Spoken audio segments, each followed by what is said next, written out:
Morning everyone, I am Sushant sir. Welcome to my YouTube channel JMS JL integrate. तो previous lecture में हम लोगों ने था सॉल्यूशन में वन टॉप फैक्टर क्या होता है, कोलिगेटिव प्रॉपर्टी के वैल्यू थ्योरेटिकल और एक्सपेरिमेंटल आपस में इक्वल कब होता है, कब नहीं होता है। Means abnormal value of colligative property और abnormal value of colligative property जो हमने प्रीवियस लेक्चर में सीखा था, उसी को और आगे हम लोग देखते हैं। चलिए हम स्टार्ट करते हैं। वन टॉप फैक्टर जो लोग हमारे चैनल पर चैनल को फटाफट सब्सक्राइब कर दो, वीडियो को लाइक कर दो, अपने फ्रेंड में शेयर कर दो, आपको सभी लेटेस्ट नोटिफिकेशन आपके पास पहुंचे। और अधिक जानकारी के लिए डिस्क्रिप्शन खोल के देख ले। आइए हम लोग यहाँ देखते हैं लोग। सर हम लोग ने क्या पढ़ा था, one top factor I. Sir I आपने क्या बताया था कि कोलिगेटिव प्रॉपर्टी का जो एक्सपेरिमेंटल वैल्यू होता है, कोलिगेटिव प्रॉपर्टी के थ्योरेटिकल वैल्यू के आपस में बराबर हुआ करता है, ठीक है। और सर हमने क्या पढ़ा था लोग कि जो कोलिगेटिव प्रॉपर्टी का नहीं, जो थ्योरेटिकल मोलिकुलर वेट होता है, मोलिकुलर वेट के थ्योरेटिकल वैल्यू यह बराबर होता है मोलिकुलर वेट के एक्सपेरिमेंटल वैल्यू। कल के लेक्चर में आपको पढ़ाया था कि सीपी जो होता है इनवर्सली प्रोपोर्शनल होता है फार्मूला वेट ऑफ सॉल्यूट के। क्लियर है यहाँ तक? क्योंकि हम लोगों ने वन टॉप फैक्टर का डिफिनेशन ऐसा निकालते हैं। सर वन टॉप फैक्टर क्या होता है, तो आपने क्या पढ़ा था लोग कि सर जो हम लोग कोलिगेटिव नॉर्मल वैल्यू होता है ना, वो कभी कभी क्या होता है एबनॉर्मल हो जाता है, मतलब कि समान से असामान्य हो जाता है।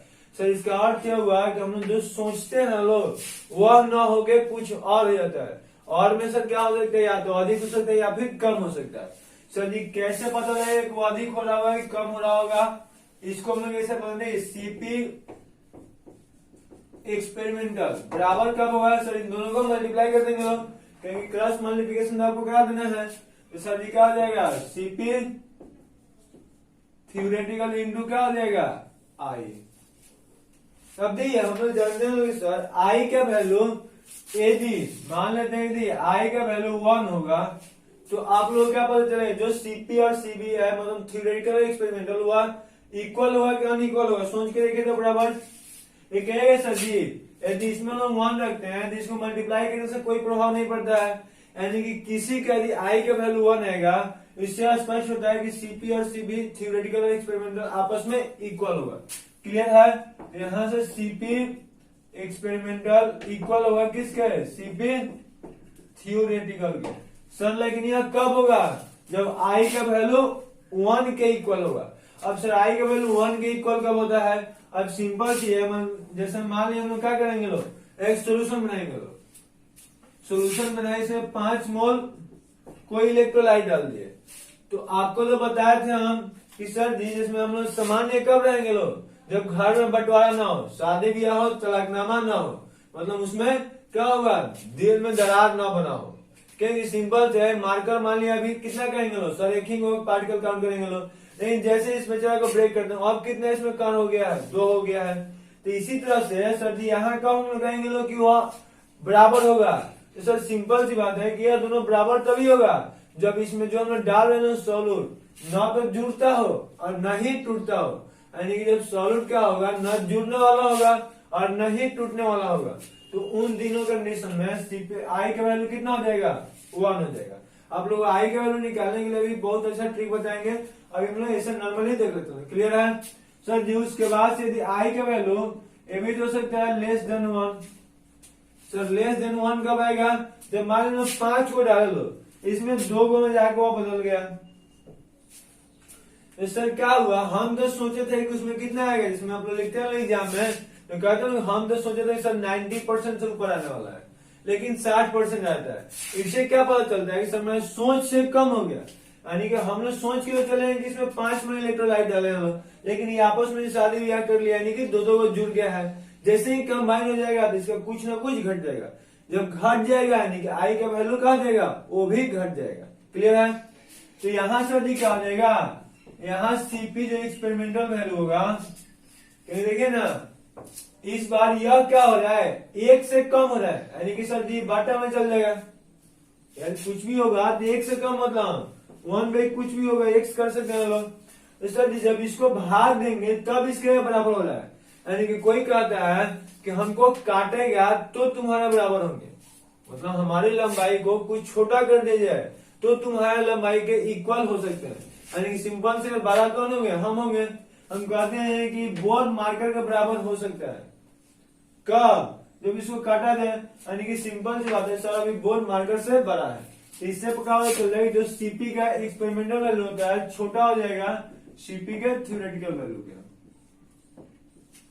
क्लियर है? और एक और दे देगा सर, आई का वैल्यू क्या हो सकता है? Greater than 1। सॉरी यहाँ उल्टा लिखा गया है, तो इसको ऐसे लेस देन का सिंबल ऐसा होता है ना, आई का वैल्यू ग्रेटर देन 1 होगा। तो सर यहाँ क्या होगा? बस यही से सिंबल उल्टा हो जाएगा। अब आपके माइंड में क्वेश्चन आना होगा कि सर यह वैल्यू कैसे पता चलेगा कि आई का वैल्यू 1 कब होगा, 1 से अधिक कब होगा, 1 से कम कब होगा। क्लियर है? तो इसी को हम लोग सीखते हैं लोग। ये सब किस पे डिपेंड करेगा सर जी? ये सब सॉल्यूट के पे डिपेंड करेगा। यानी कि जो भी हम लोग अभी खेल खेलने वाले हैं लोग, किससे खेलेंगे लोग? सॉल्यूट से खेलेंगे लोग। क्रिकेट मैच तो होगा, लेकिन किससे केवल होगा? सॉल्यूट के साथ में होगा। बल्ला भी उसी का होगा और गेंद भी उसी का होगा। तो इसको नोट कर लीजिए। उसके बाद हम बता रहे हैं कि आई का वैल्यू 1 कब होगा, 1 से बड़ा कब होगा, 1 से छोटा कब होगा।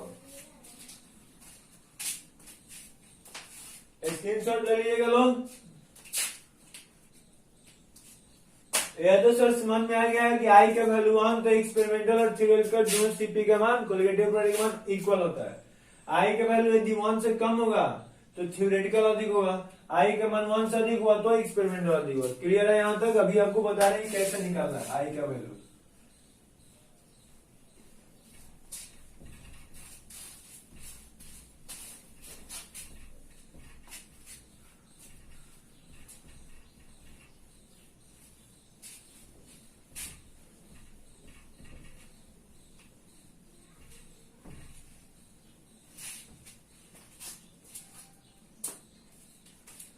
सर जी आई का वैल्यू निकालने के लिए नो सबसे पहले हम पढ़ा करना जो सर सॉल्यूट होता है वो कितना टाइप्स का होता है। क्लियर है? तो हेडिंग है टाइप्स ऑफ सॉल्यूट। बिले, अरे बिले जो बना होता है नो वो 3 टाइप्स का होता है। एक तो ऐसा below solutes are non electrolyte and solids are neither associated nor dissociated।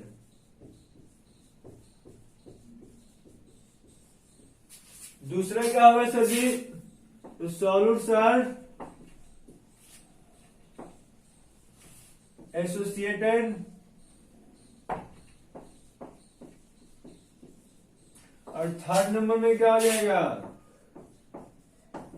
Solids are dissociated.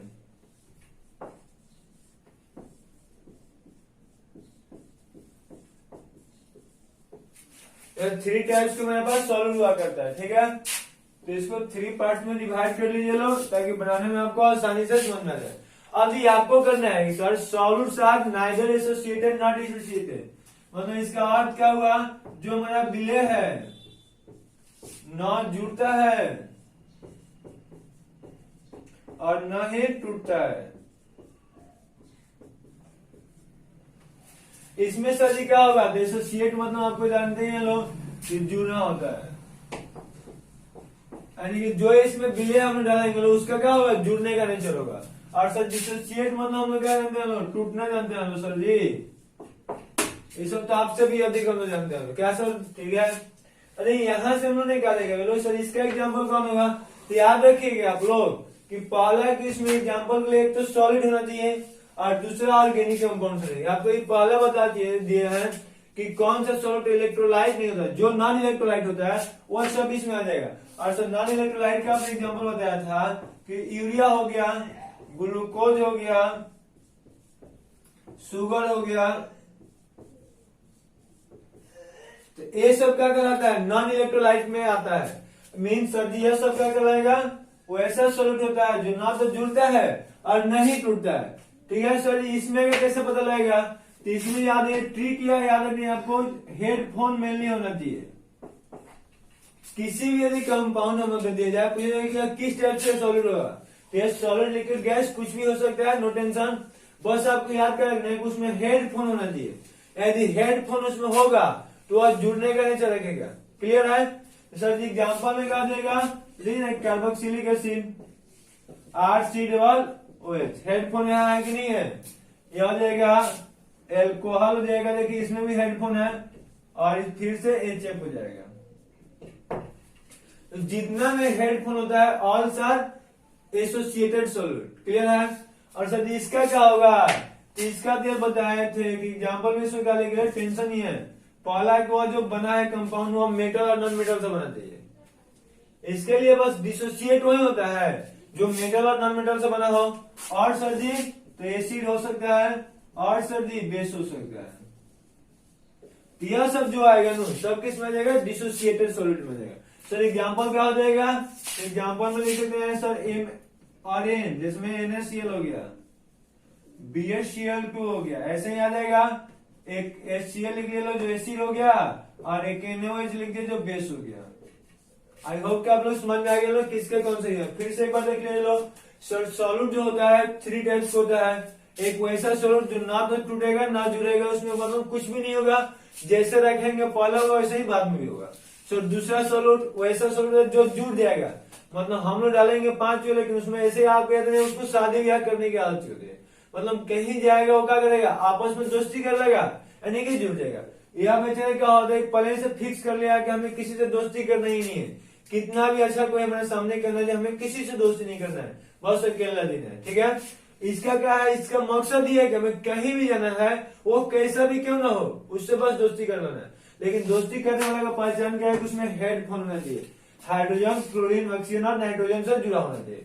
Sir ji associate dissociate का, तो सर डिसोसिएट वाला वो क्या करता है, वो जाएगा तो टूट जाएगा, मतलब वो ऑलरेडी जोड़ा में जाता है, पेयर में जाता है, कहीं जाने के बाद टूट जाता है। क्लियर है सर? उसका पहचान क्या होगा कि एक को हम लोग सबसे पहले मेटल नॉन मेटल से बनाना चाहिए, जिसको हम लोग सॉल्ट के नाम से जानते हैं लोग सर। उसके बाद एसिड हो सकता है और बेस हो सकता है, इस टाइप का आएगा तो वो डिसोसिएशन कहलाएगा।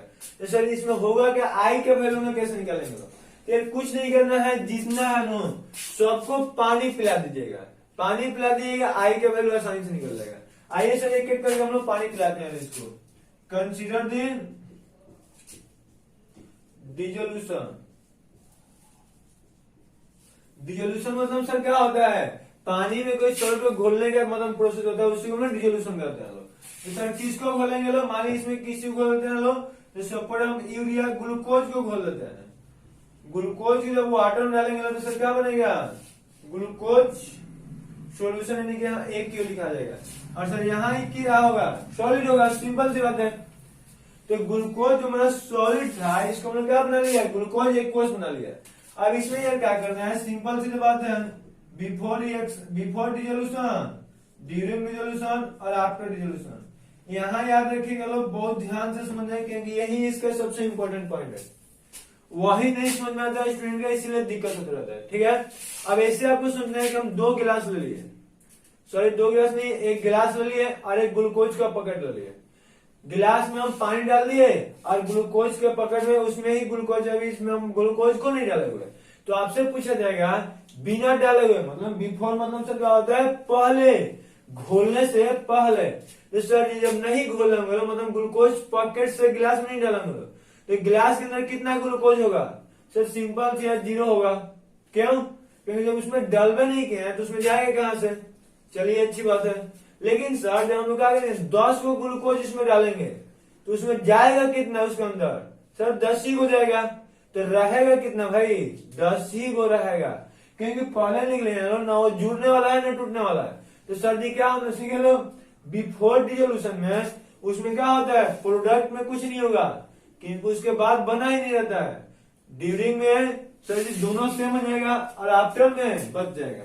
तो यहाँ क्या करना है? मान लीजिए कि हम 100 पार्टिकल लेके चले थे, मतलब ग्लूकोज का कितना संख्या लेके चले थे? 100 को मोलेक्यूल लेके चले हैं।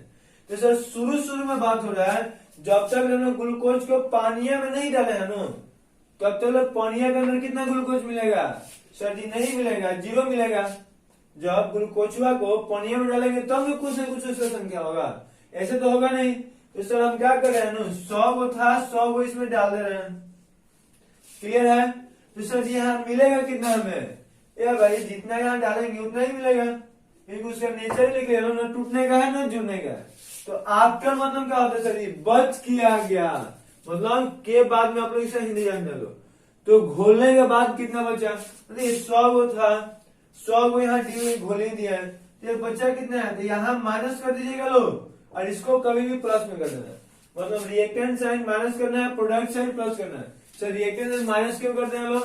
क्योंकि रिएक्टेंट का जो अमाउंट होता है टाइम के साथ डिक्रीज करता है, और प्रोडक्ट टाइम के साथ इंक्रीज करता है। तो आप लोग का बस ऐसे ट्रिक याद करना है कि रिएक्टेंट के लिए घटा देना है और प्रोडक्ट के लिए बढ़ा देना है। तो सर यहाँ कितना हो जाएगा? 100 माइनस 100 इक्वल टू 0, यहाँ 0 प्लस 100 इक्वल टू 100। क्लियर है? तो हमसे पूछेंगे ए नहीं का वैल्यू कितना है? सर ए नहीं क्या हो गया? ये वो नया कहां से मिल गया? ए नहीं मीन्स होता है कि इनिशियल मोल कितना है, एन फॉर मोल और आई फॉर इनिशियल। क्लियर है? तो सर इनिशियल मोल मतलब हमें शुरू में कितना लेके चले? चलो तो शुरू में कितना पार्ट में लेके चले हैं सर जी? 100 लेके चले हैं लोग। सर एनएफ कितना है sir ji? A for final, I for initial, A for final. Sir ये फाइनली कितना है? तो जो आफ्टर में होगा नो, इन दोनों बेचारे को जोड़ दीजिएगा। आफ्टर में जो भी आ जाए उसको लाके यहाँ जोड़ देना है। तो सर जब इन दोनों को हम लोग जोड़ेंगे तो इसका वैल्यू जो होगा वो कितना आ जाएगा? 0 प्लस 100 इक्वल टू 100 हो जाएगा। क्लियर है यहाँ तक सबको?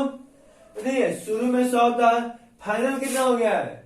100। ये वन का फैक्टर ये निकलता है कि एक्सपेरिमेंटल मतलब जो फाइनल वैल्यू है उसको इनिशियल वैल्यू से भाग दे देना है। वन का फैक्टर आई का वैल्यू कैसे निकलेगा? तो फाइनल माइनस इनिशियल करना है। सर फाइनल कितना है? 100, इनिशियल कितना है? 100, कट जाएगा तो 1। यानी कि सर हम लोगों ने अभी क्या सीखा कि जो सॉल्यूट ना तो एसोसिएट होगा ना ही डिसोसिएट होगा, उसका आई का वैल्यू कितना आएगा? 1। और जब सर उसका आई का वैल्यू 1 हो गया यानी कि उसका एक्सपेरिमेंटल वैल्यू और थियोरेटिकल वैल्यू दोनों में कोलिगेटिव प्रोपर्टी का मान सेम आता है। क्लियर है? आइए हम इसको देखते हैं। इसमें क्या करना है? कोई एक मान लेना है, कंसीडर द रिजोल्यूशन।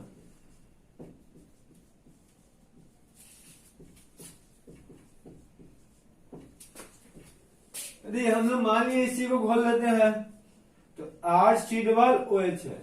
जब इसको पानी में डालेंगे तो कहेगा सर जी ये तो जुड़ने वाला है, यानी कैसे जुड़ेगा? यह डाइमर में एग्जिस्ट करता है। आप लोगों का आगे पढ़ाया जाएगा कि जो कार्बोक्सिलिक एसिड होता है ना, यदि हम एक को डालेंगे मतलब इसमें क्या होता है? इसका दो को वैल्यू आपस में मिल जाता है, एक ही में कंबाइन कर लेता है, इसको ना डाइमर कहते हैं लोग। तो सर जिसको पहले बैलेंस कर लेते हैं, यहाँ कितना है? 2, यहाँ कितना हो गया? 1। क्लियर है? तो फिर यही काम हमें यहाँ भी करना है, बिफोर डिसोल्यूशन, ड्यूरिंग डिसोल्यूशन और आफ्टर डिसोल्यूशन। क्लियर है? नहीं सर जी शुरू से हम लोग ने कितना लेके चले? शुरू से मान लें कि इसमें 100 को लेके चले हुए हैं, तो सर यहाँ कितना मिलेगा? 100 को में यहाँ सर नहीं मिलेगा, 0 मिलेगा। लेकिन यह जो होता है ना, यह 100% डिसोल्यूशन नहीं होता है, मतलब 100% कंबाइन इसमें नहीं करता है, जुड़ता नहीं है। उसके लिए आपको यहाँ वैल्यू दिया जाता है जिसको हम कहते हैं अल्फा। अल्फा बोल क्या होगा? डिग्री ऑफ डिसोल्यूशन और एसोसिएशन, मतलब डिसोसिएशन और एसोसिएशन का डिग्री बताता है। सर डिग्री मतलब कितना भाग इसमें से टूटेगा। जिसमें सर यहाँ अल्फा का वैल्यू 0.3 दिया हो, मतलब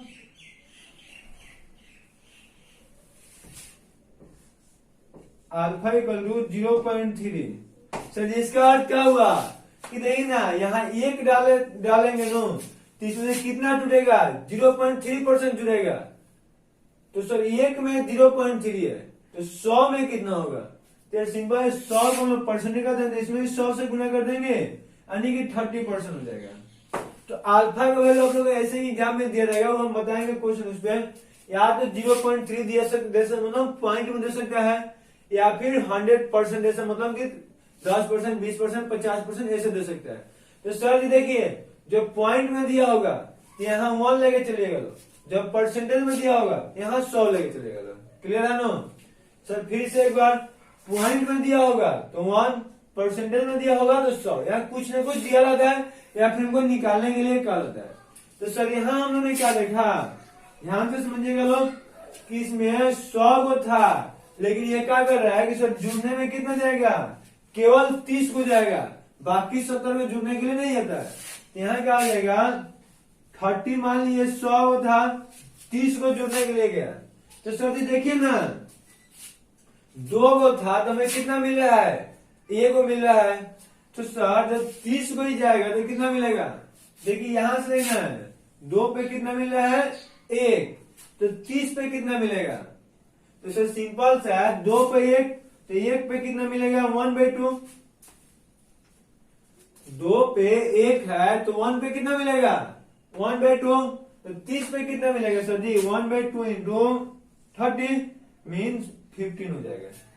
क्लियर है। अब सर देखिए हमारे पास 100 को था, जुड़ने के लिए गया कितना है 30 को, तो सर बच्चा कितना है 70 को, यहाँ कितना हो गया सर 0 था तो बोले इसको प्लस कर देना है, तो यहाँ 15 हो गया। अब दी एन आई का वैल्यू कितना आ गया सर जी, तो एन आई तो यहाँ लिया 100, एन एफ का वैल्यू कितना हो गया, यहाँ 70 है यहाँ 15 है, इन दोनों को जोड़ देंगे तो कितना आएगा 85। सर आई का वैल्यू कैसे निकालेंगे लोग, तो सर आपने अभी बताया है कि एन एफ अपन एन आई, एन एफ का वैल्यू कितना है सर जी 85 है, और एन आई का वैल्यू कितना है 100, सर जी कितना आ गया 0.85। तो आपसे कहा जाएगा कि यहाँ आई का वैल्यू कितना आ रहा है सर जी 1 से कम आ रहा है, 0.85 मीन्स 1 से कम है। तो सर जी हम लोग निकाले 1 से कम कब आता है आई का वैल्यू, जब सॉलिड का नेचर जुड़ने के लिए होता है, जब सॉलिड पार्टिकल जुड़ जाएगा तो उसका आई का वैल्यू 1 से कम हो जाएगा, जब सॉलिड पार्टिकल ना जुड़ेगा ना टूटेगा तो उसका वैल्यू आई का वैल्यू 1 से अधिक होता है। क्लियर है, सॉरी 1 के बराबर होता है, देखो कुछ नहीं होगा 1 जुड़ेगा तो 1 से कम, यानी कि सर इसमें अगर हमने निकाला जाएगा तो कोलिगेटिव प्रॉपर्टी का सीपी का जो वैल्यू आएगा एक्सपेरिमेंटल वह कम हो जाएगा उसके थ्योरेटिकल वैल्यू से। क्लियर है यहाँ तक। सर इसके लिए भी एक बता दीजिए एग्जाम्पल आइए हम यहाँ भी बताते हैं, जिसमें डायरेक्ट इसको बताते हैं। मान लीजिए हम लोग BaCl2 का डिसोल्यूशन कर रहे हैं,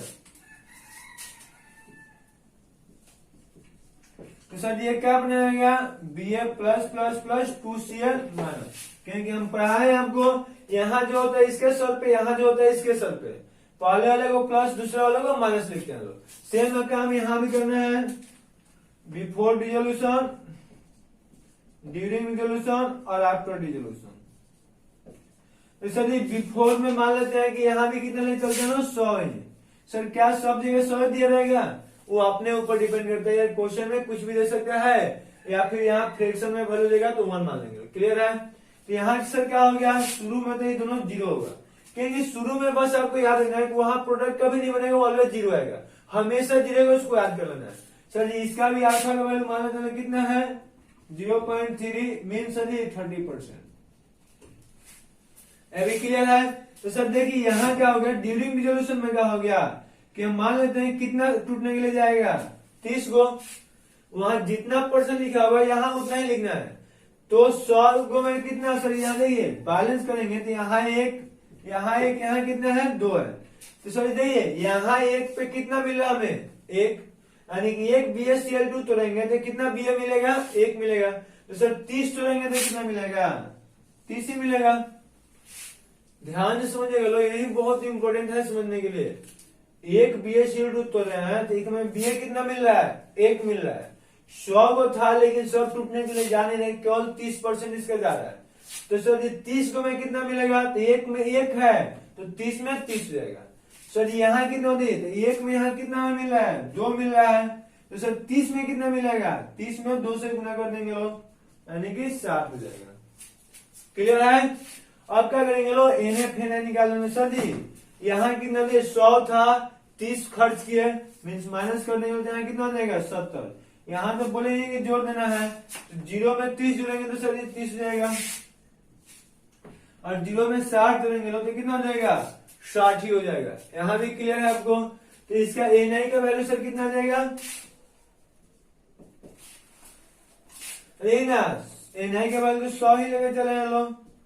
NI का वैल्यू सर कितना आ जाएगा, देखिए कितना हमारे पास है, ध्यान से देखिए। तो सर जी इसके लिए आपने क्या बताया कि जो NF वाला मतलब निकालने के लिए जो फाइनल होता है उस सबको जोड़ देना है। जोड़िएगा तो 70 30 100 100 और 30 160। तो सर जी इसके लिए आई का वैल्यू कितना देगा, तो NF अपन NI। इससे कोई भी कंपटीशन का एग्जाम दीजिए, बिहार बोर्ड का एग्जाम दीजिए, CBSE का एग्जाम दीजिए या कोई बोर्ड का एग्जाम दीजिए, आपको ऐसा क्वेश्चन बहुत ज्यादा आता है। आप लोग फीलिंग नहीं करते हैं, अभी आपको क्वेश्चन से परिचय कराएंगे, टेंशन नहीं लेना है। तो सर जी हमने फाइनल कितना है 160, इनिशियल कितना है 100, तो इसको सॉल्व करेंगे तो कितना आएगा 1.6, यानी कि एक से अधिक है कम है जी, एक से अधिक है। तो चलिए हम लोगों ने तीनों चीज बहुत अच्छा से सीख लिया लो। वह सर जी क्या कि जब स्वरूप ना टूटेगा ना जुड़ेगा, मतलब एसोसिएशन और डिसोसिएशन कुछ नहीं होगा, तो उसके लिए आई का वैल्यू 1 होता है। जब वो एसोसिएट होगा तो आई का वैल्यू 1 से कम होता है, और जब वो डिसोसिएट होगा तो आई का वैल्यू 1 से अधिक होता है। और हमने शुरू में ही आपको बताया थे जब आई का वैल्यू 1 होगा तो इसके सीपी का एक्सपेरिमेंटल वैल्यू और सीपी का थ्योरेटिकल वैल्यू दोनों बराबर होगा। जब आई का वैल्यू 1 से कम होता है तो सीपी का एक्सपेरिमेंटल और सीपी का थ्योरेटिकल दोनों आपस में बराबर नहीं होता है, और थ्योरेटिकल अधिक होता है एक्सपेरिमेंटल से। और सर जी आई का वैल्यू जब 1 से अधिक हुआ तो यहाँ भी सीपी का एक्सपेरिमेंटल और थ्योरेटिकल बराबर नहीं होता है। यहाँ क्या होता है सर जी, एक्सपेरिमेंटल अधिक होता है थ्योरेटिकल से। क्लियर है सबको? क्योंकि सर टूटेगा यानी सोल्यूशन में नंबर बढ़ेगा, और नंबर बढ़ जाएगा तो कोलिगेटिव एरर का वैल्यू भी बढ़ जाएगा। आइए इसको नोट कर लीजिए प्रॉपर, उसके बाद आपको अब सुपर ट्रिक बताएंगे कैसे निकालना है। पहले एक आपको फॉर्मूला डिराइव करा देते हैं जो कि आपको एनसीईआरटी में दिया हुआ है, उससे लिख लीजिएगा। पहले इसको ले लीजिए, उसके बाद से हम फॉर्मूला को डिराइव कर लेते हैं।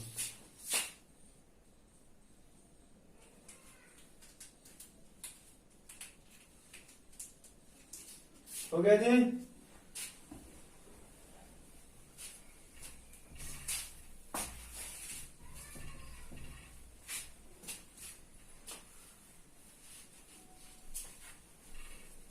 आज सोल्यूशन का सेकेंड लास्ट लेक्चर है।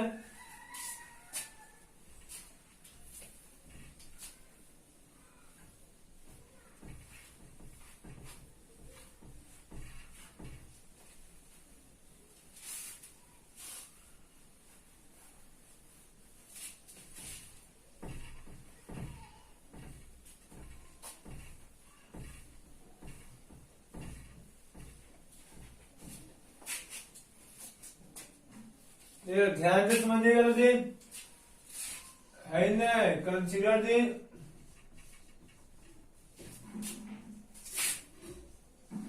डिसोल्यूशन ऑफ एन एक सॉल्यूट दिया गया। तो सर जी एन कैसे डिसोल्यूशन करेगा, तो एन को जब वाटर में डालते हैं लोग तो एन ए देता है। अब यहां आपको दिक्कत हो सर एन क्या होता है, तो N number of particle after dissolution.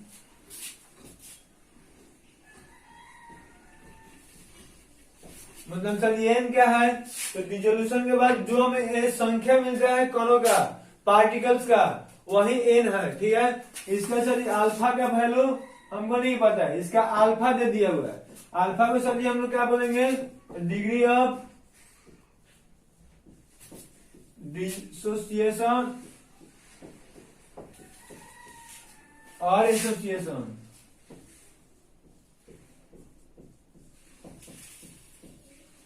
Mean sir ये अल्फा का वैल्यू क्या कहलाएगा, तो डिसोसिएशन और एसोसिएशन का डिग्री कहलाएगा। अब ये हम लोग जानते हैं सर टूटता कितना है, जितना अल्फा का वैल्यू दिया रहता है। तो हम लोग ने क्या मान लेंगे, अल्फा का वैल्यू कुछ नहीं दिया है, आप लोग 100 मान के चलिए या फिर 1 लेके चलिए, कुछ नहीं लेना, हम ले लिए बिफोर डिसोल्यूशन या 1 है।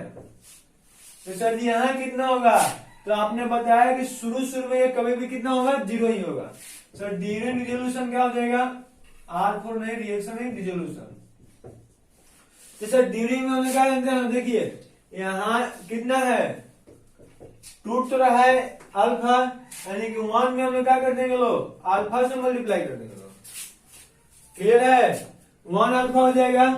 सर यहाँ कितना बन रही है, 1 है तो एन बन रहा है, तो सर जी अल्फा होगा तो कितना बनेगा, एन अल्फा बनेगा। क्लियर है ना जी, अभी बताए थे वहां लास्ट वाला में था 1 पे 1 था तो उतना लिखे थे, 1 पे 2 था तो 30 दूनी 60 लिखे थे। तो यहाँ 1 है तो एन है, यानी कि 1 होगा तो 2 होगा तो 2 मिलेगा, 3 होगा तो 3 मिलेगा, 4 होगा तो 4 मिलेगा। तो आफ्टर डिसोल्यूशन सर क्या हो जाएगा, तो इन दोनों को घटा देंगे यानी कि 1 माइनस सर जी अल्फा हो जाएगा, और यहाँ इन दोनों को जोड़ देंगे सर जी कितना हो जाएगा, एन अल्फा हो जाएगा। क्लियर है सबको?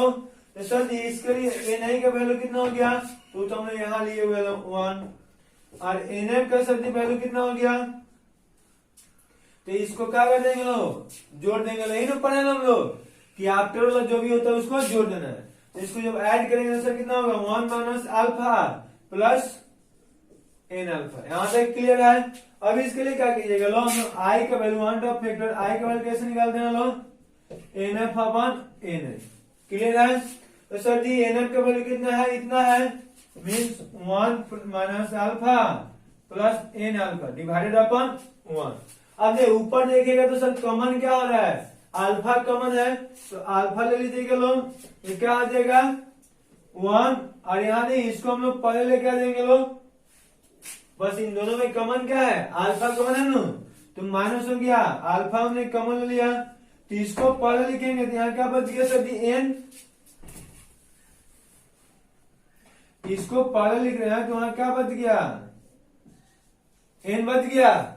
और सर जी यहाँ क्या हो जाएगा, यहाँ -1 है तो एन -1 हो जाएगा। क्लियर है ना? तो यहाँ क्या हो जाएगा 1 प्लस एन -1 अल्फा। क्लियर है? और नीचे 1 है तो 1 लिखने की आवश्यकता नहीं है। सर यहाँ नहीं समझा है, फिर से एक बार दिखा दीजिए। तो आइए हमने दिखाया था हमको 1 माइनस था तो माइनस मान लिया हम करते, लेकिन हम इसको क्या करते हैं, इसको पहले लिखते हैं एन अल्फा और इसको बाद में लिख दिए अल्फा कर दिए। उतना तो कर सकते हैं यार, पहले बाद में लिखने से कोई फर्क पड़ता नहीं है। अब हम लोग 1 था तो 1, प्लस था तो प्लस, इसमें से अल्फा को कॉमन ले लिया, क्योंकि यह आपको नहीं समझ में पूरा कंफ्यूजन ही रह जाएगा। यही सबसे मोस्ट इंपोर्टेंट है, और यह जो फॉर्मूला है ब्रह्मास्त्र का काम करेगा। तो सर यहाँ क्या हो गया, यहाँ एन है, यहाँ एन लिख दिया सर, यहाँ कुछ नहीं है तो 1 मानेंगे लो, तो बीच में माइनस सुनेंगे। क्लियर है? तो सर यह फॉर्मूला किसके लिए काम करेगा, एसोसिएशन की डिसोसिएशन, या दोनों के लिए काम करेगा। सर कैसे पता लगेगा, देखिए लिख लीजिए पहले, यह क्या करेगा 4 degree dissociation and association both.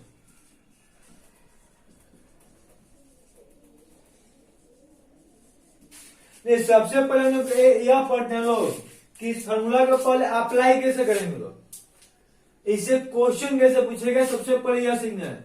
ये क्वेश्चन हमसे ऐसे पूछेगा, पहला कि 1 ऑफ फैक्टर आई का वैल्यू क्या होगा, जब उसका दे देगा कि अल्फा का वैल्यू इतना परसेंट है, परसेंट या पॉइंट में दिया रहता है। जबकि ये भी क्वेश्चन कर देगा, या तो दे देगा कि डिसोसिएट होगा या फिर एसोसिएट होगा। जनरली डिसोसिएशन के लिए नहीं देता है, एसोसिएशन के लिए देता है कि यह डाइमेराइज कर रहा है। डाइमेराइज कर दिया नहीं कि वो 2 के भाग में बट गया, ट्राइमेराइज हो गया मतलब 3 बन गया। ठीक है, अभी बता रहे हैं कैसे वो बनता है।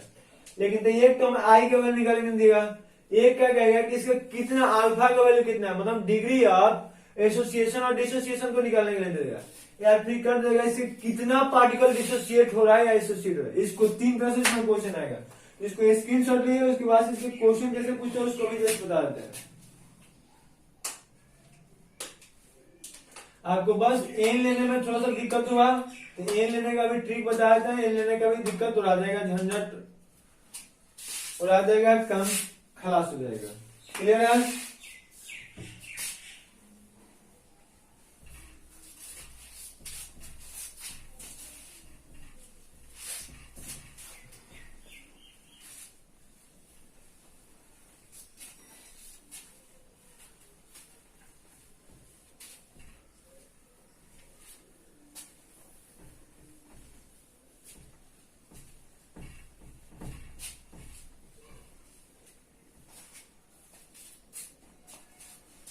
अब लोग नेक्स्ट इसको पहले ट्रिक देख लेते हैं लोग।